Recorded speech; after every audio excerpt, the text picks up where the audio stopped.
আমাদের সমাজের মানুষগুলো নিজের চাইতে পরের ঘর নিয়ে খাটাখাটি করতে বেশি পছন্দ করে।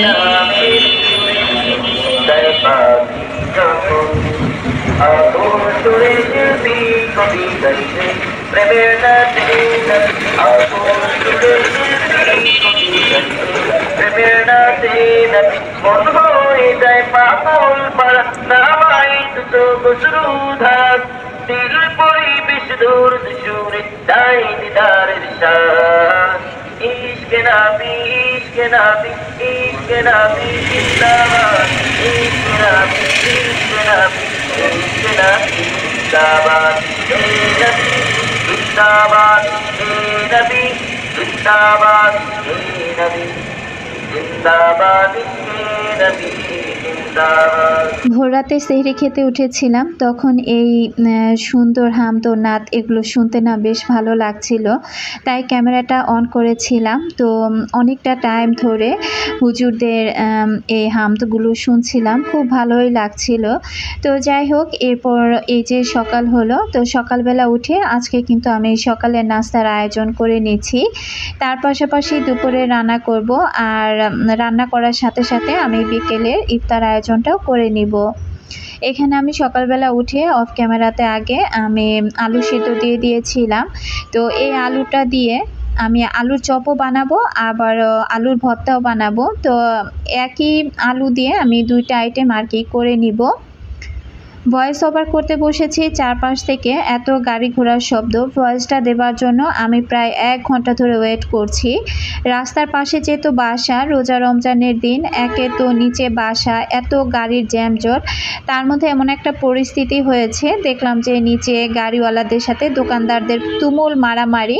এক পর্যায়ে গিয়ে বড় একটা ট্রাক দেখলাম পিছন থেকে একটা বাইকে আর কি গাড়িটা ব্যাক করতে গিয়ে একটু সামান্য হয়তো বা ধাক্কা লাগেনি, দাঁড়িয়ে দাঁড়িয়ে দেখছিলাম। তো এই মুহূর্তে বাইকওয়ালার পিছনে যে হুজুরটা বসা ছিল, সে দৌড়ে গিয়ে সামনের ড্রাইভারকে মারতে গিয়ে লুকিং গ্লাসের উপরে বাড়ি মেরে বেচারার গাড়ির লুকিং গ্লাসটাই ভেঙে দিল। তো দাঁড়িয়ে দাঁড়িয়ে এইসব কাণ্ডকলাপগুলো দেখছিলাম। আসলে রোজা রমজানের দিন কারো মধ্যে কোনো ধৈর্য, কোনো জিনিস বলতেই নেই। তো এই জিনিসটা দেখে না বেশ খারাপ লাগলো। এরপর যাই হোক, তাদের মারামারি হই হাল্লা দেখা শেষ করে এরপর এসেছি ভয়েসটা দিতে। তবে এখনও কিন্তু আপনারা শুনতে পাচ্ছেন যে আমি যখন ভয়েস ওভার করছি চারপাশে কি প্রচুর পরিমাণে গাড়ি ঘোড়ার শব্দ। আমার সকল আপুদেরকে রিকোয়েস্ট করব যে প্লিজ দয়া করে এই শব্দগুলো আপনারা একটু ইগনোর করবেন। তো যাই হোক, সকালবেলা নাস্তা বানিয়ে নিয়েছি, আর আলু ভর্তা একটা ছিল জবার আব্বুর জন্য, আর একটা জবার জন্য। তো দুই বাপ বেটিকে খেতে দিয়ে দিলাম। এরপর আমি চলে আসছি রান্নাঘরে। তো কাটাকাটি করে নিচ্ছি, রান্না বান্নাটা করতে হবে। তো মেয়েরা মোটামুটি এখনও ঘুমাচ্ছে, ওরা ঘুম থেকে উঠেনি।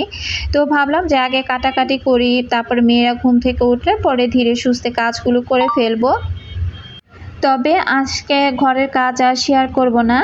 তো কিচেনে ঢুকলে কিন্তু কিচেনের কাজ করতে করতেও 2 থেকে আড়াই ঘন্টা সময় লেগে যায়। আর এই যে কাটাকাটিগুলো করে তারপরে এগুলো ধোয়াধুয়ি করে রান্না বান্নার প্রিপারেশন নিতেও কিন্তু অনেকটা টাইম লেগে যায়। তো এখানে আজকে অনেক দিন পর আমি করলা ভাজি করছি আলু দিয়ে, আর তার পাশাপাশি আমি ইফতারির জন্য বেগুনি দরকার, শসা দরকার, এগুলো কাটাকাটি করে নিচ্ছি। আমার সকল প্রিয় আপু ভাই আঙ্কেল আন্টিদেরকে রিকোয়েস্ট করব, যারা ভিডিওটি ক্লিক করেছেন এখনও পর্যন্ত একটি লাইক দেননি, প্লিজ একটি লাইক দিয়ে ভিডিওটি কন্টিনিউ করবেন। আর যারা নতুন আজই আমার চ্যানেলে প্রথম ভিজিট করেছেন, যদি ভিডিওর কোথাও কোনো অংশ আপনাদের কাছে এতটুকু ভালো লেগে যায়, চাইলে আমার চ্যানেলটি সাবস্ক্রাইব করে আমার পাশে থেকে যেতে পারেন। তো এখানে আমি বেগুনি কাটতে গিয়ে দেখলাম যে অর্ধেকটা বেগুনি পোকা।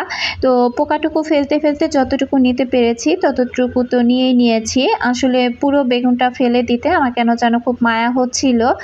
তো আসলে কি খুব হিসেব কিতাব করে সংসার করি, তো কোনো জিনিস একেবারে ডিরেক্ট ফেলে দেই না, যতটুকু নেওয়ার দরকার ততটুকু নেওয়ার চেষ্টা করি।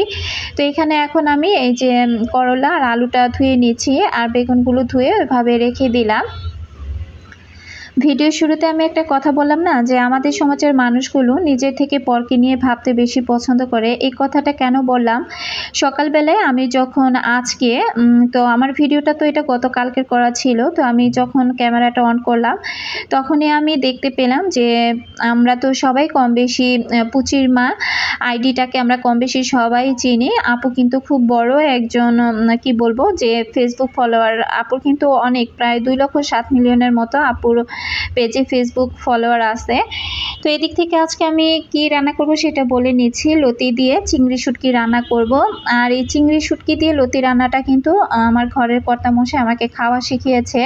চিংড়ি শুটকিটা আমি খুব ভালোভাবে ধুয়ে নিয়েছি, না হলে দেখা যেত কি যে চিংড়ি শুটকির মধ্যে কিন্তু অনেক বালু থাকে। আমি কিন্তু দেখিয়েছি যে আমি একবার ধুয়েছি, আমি একবার ধুইনি, আমি 4-5 বার অফ ক্যামেরাতে আরও ভালো করে ধুয়ে পরিষ্কার করে নিয়েছি, তবে চিংড়িটা আমি টেলে নিইনি। তো রান্না করি আর গল্পটা করি। তো কম বেশি হয়তো বা অনেক আপুরাই ভিডিওটা আজকে হয়তো আপুর যে লাইভ ভিডিওটা আপু আজকে করেছে দেখেছেন। আপু সেখানে তার ছোট এক বোনকে নিয়ে কথা বলেছে। তার বোনের নাম ছিল দেবলিনা, যদিও সে তার রক্তের সম্পর্ক না। তো তারপরও আমি যতটুকু আর কি আমি আপুর পুরোটা লাইভ দেখলাম, দেখার পর আমি যতটুকু দেখলাম যে আপু তার বোনের সম্বন্ধে যা যা বললো, আসলে আমরা মেয়েরা না এই সমাজে সবচাইতে বড় অবহেলিত। যে কথাগুলো আমরা অনেকেই প্রকাশ করি আবার করি না। আমরা যে একদম পারফেক্টভাবে আমরা আমাদের স্বামী বলেন, শ্বশুর শাশুড়ি বলেন, এদেরকে দিয়ে যে পারফেক্টভাবে সুখী, তো এরকম ধরতে গেলে না পৃথিবীতে দেখবেন যে হাজারে বা লাখে এরকম 2-1টা মেয়ে সুখী। প্রতিটা মেয়ে যে তার স্বামী সংসার দিয়ে সুখী হয় এমন কিন্তু না। তো যাই হোক, যে কোনো কারণে তা আপুটার সে ছোট বোন নানান হয়তোবা স্বামীর সংসার ছেড়ে এসেছে, কেন সে শাঁখা সিঁদুর পরছে না, কেন সে তার স্বামী সংসারে যাচ্ছে না, এগুলো নিয়ে কিন্তু আমাদের সমাজের মানুষগুলোর কথা একটু বেশি সমালোচনা হয়ে থাকে। তো এই কথাটার বলার আরেকটা কারণ আছে।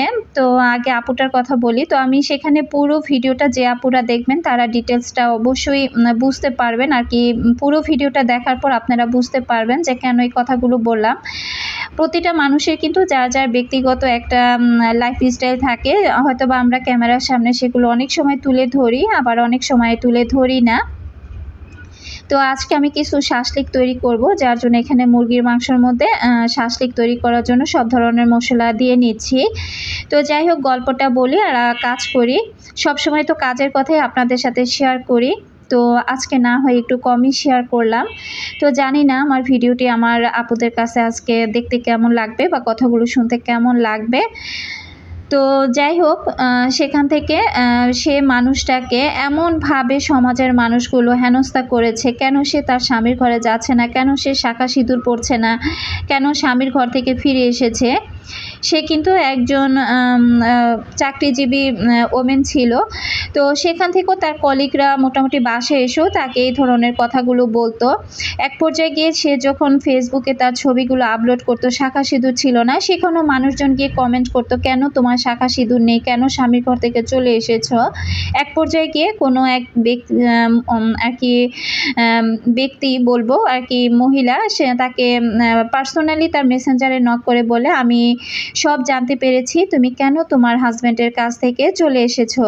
তো সে কিন্তু কোনোভাবেই তার কথাগুলো প্রকাশ করতে চাইছিল না। তো যাই হোক, যখন তার ওই কথাগুলো সে পার্সোনালি তার মেসেঞ্জারে নক করে জানানো হয়, তখন থেকে আপুটা আস্তে আস্তে বিভিন্ন চিন্তায় বা বিভিন্ন টেনশনে সে কিন্তু একেবারে ডিপ্রেশনে চলে যায়। সব সময় তার ভিতরে টেনশন চিন্তা কাজ করতে করতে এক পর্যায়ে গিয়ে আপুটা স্ট্রোক করে এবং সে তাকে হাসপাতালেও নেওয়া হয়। এরপর কিন্তু আপুটা আর থাকেনি। একজন মায়ের একটা মেয়ে ছিল। তো আপুটা দেখলাম যে আপুটার নাকি বিয়েতেও কোনো সম্মতি ছিল না। 2024-এর শেষের দিকে এসেই আপুটা বিয়ে করেন। তো যাই হোক, আমার কথাগুলো শোনার পর এত খারাপ লাগছিল যে আমাদের সমাজে আমাদের মানুষগুলো কত খারাপ, তাই না? আমরা যে কষ্টগুলো ভুলে থাকার জন্য, আমরা নিজেকে একটু ভালো রাখার জন্য আমরা কিন্তু বিভিন্ন জায়গা খুঁজে বেড়াই যে কোন কাজটা করলে কোন জায়গাটাতে গেলে আমি নিজেকে একটু ভালো রাখবো।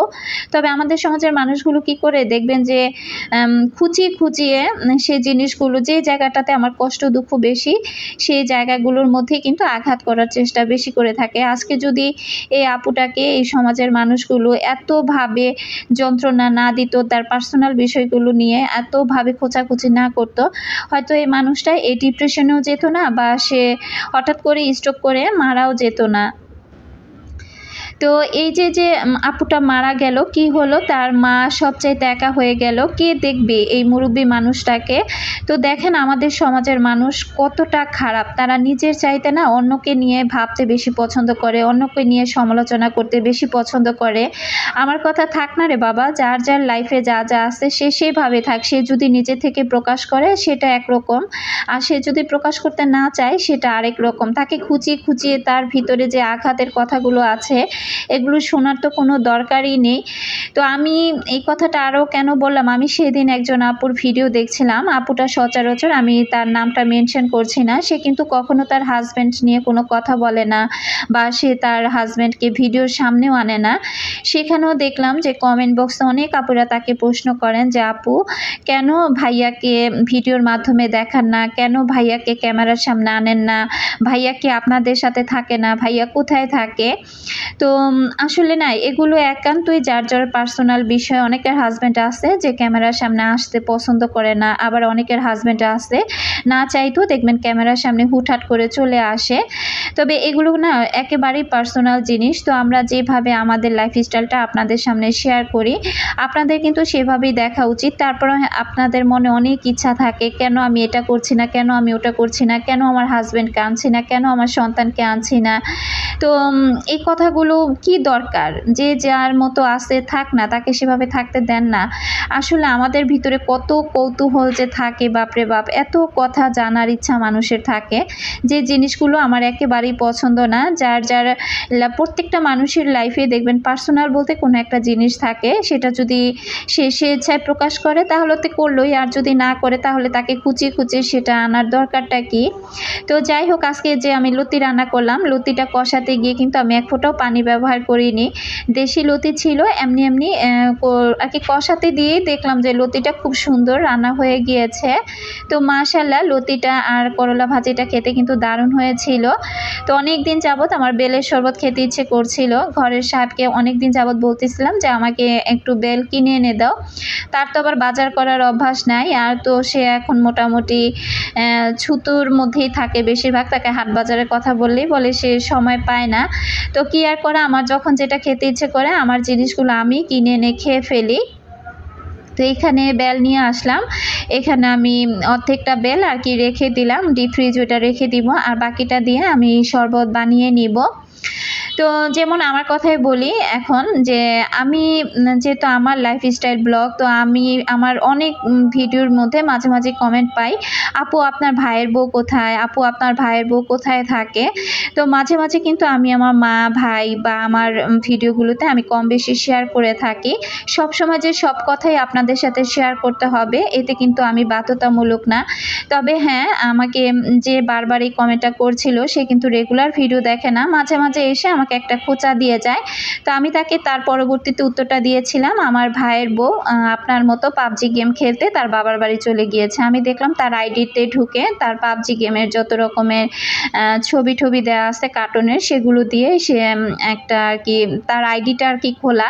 তো সে কোনো ভিডিও টিডিও আপলোড করে না, এমনিতে এসে বারবার আমাকে আর কি খোঁচা মেরে যায়।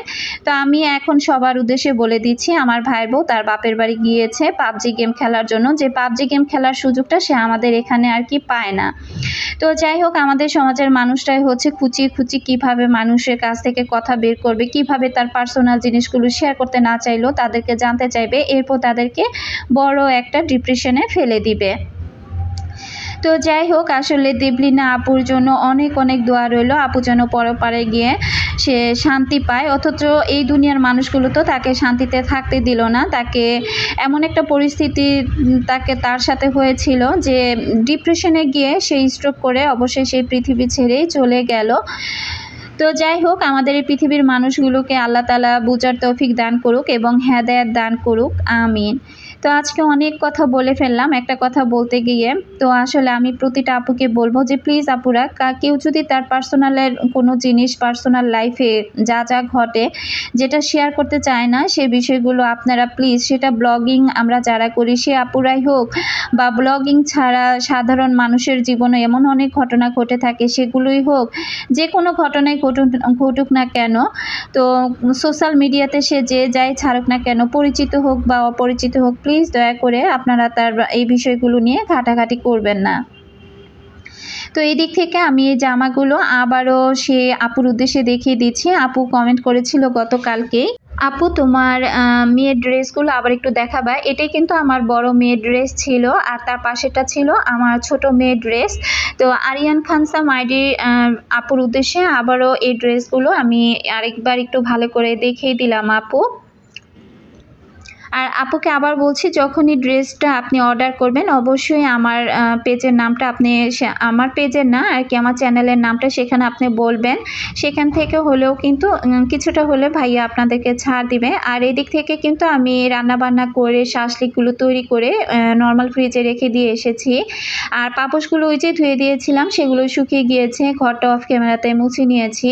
মোটামুটি ভিডিওটা এমনিতে অনেক বড় হয়ে গিয়েছে। একটা লাইফস্টাইল ব্লগ যদি শেয়ার করতে যাই, দেখা যায় আমি কোনোভাবেই সেই ভিডিওটাকে ছোট করতে পারি না, 10 মিনিটের মধ্যে আনতেই পারি না। তো এখানে আমি এই তো পাপোশগুলো বিছিয়ে নিলাম। আর এর মধ্যে কি করেছে, আমার বড় মেয়ের শাড়ি পরতে ইচ্ছে হয়েছে, সে শাড়ি ঠাড়ি পরে সাজুগুজু করে সে এখন ছবি তুলবে। তো দুই বোনই কিন্তু মোটামুটি বড়জন তো আজকে রোজা না, আর ছোটজন দেখেন কি হাল অবস্থায় বসে আছে। তো বলতেছে আমি কাজের মেয়ে, তো বললাম যে তুমিও একটা শাড়ি পরে ফেলো। তো সে বলতেছিল না আমি শাড়ি পরবো না এখন, আমার ভালো লাগছে না। তো তার বোন সাজতেছিল আর সে পাশে বসে বসে সব ঠিকঠাক আছে কিনা সেটাই একটু আর কি বলছিল। তো এর মধ্যে আমি গোসল করে অনেকটা টাইম আমি নিজের মতো করে সময় কাটিয়েছি, রেস্ট করেছি, যেহেতু সকাল থেকে কাটাকাটি রান্না বান্না করে আগেই ফেলেছিলাম, আবারও এই ইফতারির আয়োজনগুলো রেডি করেছি। অনেক দিন যাবতই ভাবতেছিলাম যে কিছু অন্যরকম খাবারের আইটেম তৈরি করি ইফতারিতে, তবে না, এই রান্নাবান্নাগুলোর ভিতরে আমার অনেক অলসতা কাজ করে, কারণ এই ধরনের রান্নার আইটেমগুলো তৈরি করতে গেলে অনেকটা সময় এগুলোর মধ্যে এক্সট্রা আর কি দিতে হয়। তো যাই হোক, রান্নাবান্না যে পারি না তা না, রান্নাবান্না পারি, তবে ওইভাবে সাদামাটা যে রান্নাগুলো ওগুলোই আপনাদের সাথে শেয়ার করতে বেশি ভালো লাগে। তো চুলার আঁচটা যেহেতু নিভু আছে, ওই জালে কিন্তু ইফতারি ভাজা যাবে না। তো আমি সিলিন্ডারে ইফতারিগুলো ভেজে নিয়েছি, আর একদম নিভু জালে আমি শাসলিকগুলো তৈরি করে নিচ্ছি। আর যে সস দিয়ে এখানে আমি সস দিয়েছিলাম, সয়াবিন তেল দিয়েছিলাম আর চিনি দিয়েছিলাম। তো সব কিছু দিয়ে এই সসটা আমি উপর থেকে আরেকবার আমি একটু ব্রাশ করে দিচ্ছি। আর একটা কাঠি কিন্তু ঘরের সাহেবের জন্য রেখে দিয়েছি, কারণ ভালো মন্দ যাই খাই না কেন এই মানুষটাকে রেখে আবার খেতে পারি না। তো উনি যখন রাতে আসবে তখন তাকে ভেজে দিব। আর এ পাশ থেকে আমি আর কি নিচ থেকে কিছু আনারস কিনে নিয়ে এসেছিলাম। আনারসগুলো একদম ছোট ছোট আর এত প্রচুর পরিমাণে মিষ্টি ছিল, আসলে রোজা রাখলে কত কি যে খেতে ইচ্ছে করে। তবে আজকের ইফতার আয়োজন মাশাআল্লাহ অনেক সুন্দর ছিল। তো এখানে ভাজা পোড়া তো ছিলই, তার সাথে শসা ছিল, পেঁপে ছিল, শাসলিক ছিল, তার সাথে এই তো বেলের শরবত ছিল, তার সাথে ছিল আনারস। তো আনারসটা অনেক মিষ্টি ছিল। তো আলহামদুলিল্লাহ আজকে ইফতার আয়োজনটা অনেক অনেক মজার ছিল। তো তার জন্য আল্লাহ পাকের কাছে হাজারো কোটি শুকরিয়া জানাচ্ছি। আর এখানে বেলের শরবতের মধ্যে আমি এই তো একটু বরফ দিয়ে দিলাম। তো ঠান্ডা ঠান্ডা শরবত খেতে কিন্তু ভীষণ ভালো লাগে। আলহামদুলিল্লাহ আজকে এই তো ছিল আমাদের ইফতার আয়োজন। আজকের মতো আমি এখান থেকে বিদায় নিচ্ছি। সবাই ভালো থাকুন। আল্লাহ হাফেজ। আসসালামু আলাইকুম।